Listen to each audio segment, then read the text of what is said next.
You're watching CBS 2 News. Here's the latest at 5:30. Instagram's chief in the hot seat, testifying on Capitol Hill today as a Senate panel investigates the platform's potentially negative impacts on teenage users. Welcome back to CBS 2 News at 5. I'm Jeff Vaughn. And I'm Pat Harvey. Now, the app owned by Facebook parent Meta has been under the microscope for months. Instagram says it is stepping up now its efforts to keep children safe. But as CBS 2's Amy Johnson reports tonight, some lawmakers say those measures, well, they fall short. We all want teens to be safe online. Instagram CEO Adam Mosseri told senators keeping teen users safe goes beyond just his company. This is an industry-wide challenge and requires industry-wide solutions and industry-wide standards. An industry body setting standards is not the same as an independent one. Mosseri says Instagram is already creating age-appropriate experiences for young users and supporting teens who may be struggling. Ahead of the hearing, the platform launched new safety features, including updated parental controls and reminders for teens to take breaks. Lawmakers were critical. The middle of the night is when you drop news that you don't want people to see. They could have been announced years ago. They weren't, and in fact, these changes fall way short. The hearing comes just months after a Facebook whistleblower turned over internal documents appearing to show the social media company was aware Instagram may cause depression and anxiety, especially for some teenage girls. I think it does create some kind of insecurity within teenagers, making them feel like, they don't look a certain way. Social media providers have to be responsible, but parents also have to have supervisory responsibility. Lawmakers are drafting legislation to include privacy rules for children and teens and require social media apps to be more transparent. Amy Johnson, CBS 2 News. And those Instagram new parental controls are set to launch in March. Just yesterday, the Surgeon General issued a report on the harmful effects of social media and gaming on young people. And joining us now for an in-depth look at just how teens are being impacted by social media is Dr. Nicole Siegfried, the Chief Clinical Officer of Lightfully Behavioral Health in Thousand Oaks. Welcome, Dr. Siegfried.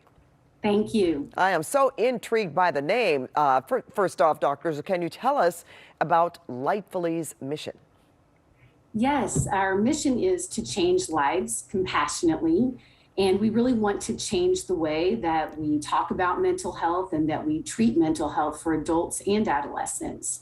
We're really looking more at the core issues that drive mental health symptoms rather than disorders.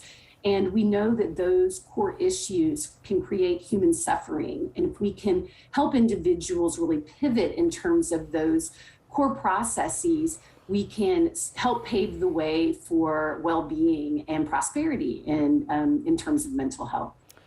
So, doctor, it seems that many teenagers are attached to their phones, and that has mental health implications. So what do you suggest that parents do to encourage less social media use?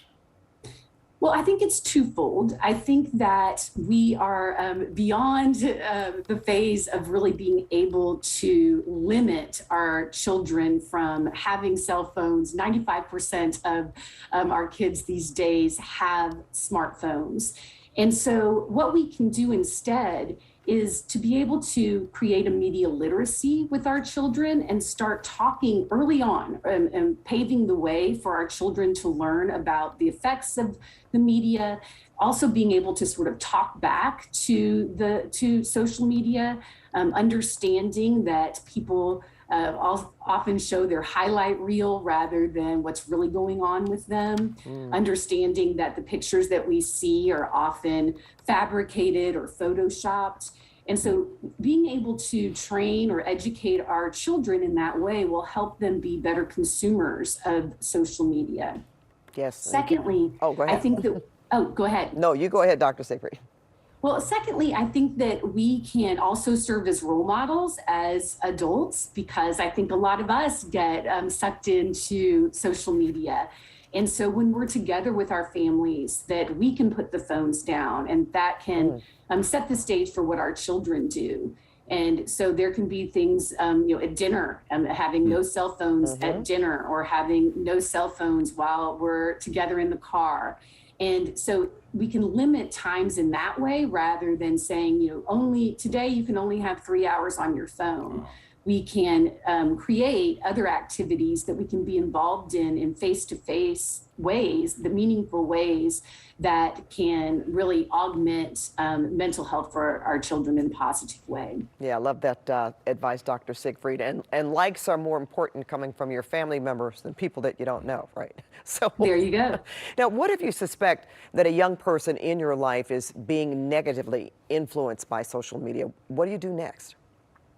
Well, first of all, I think that we can open the doors of communication and make sure that that our children and adolescents know of that possibility. So when I was talking about media literacy before, it's important that they know some of the pitfalls and some of the possible dangers of social media.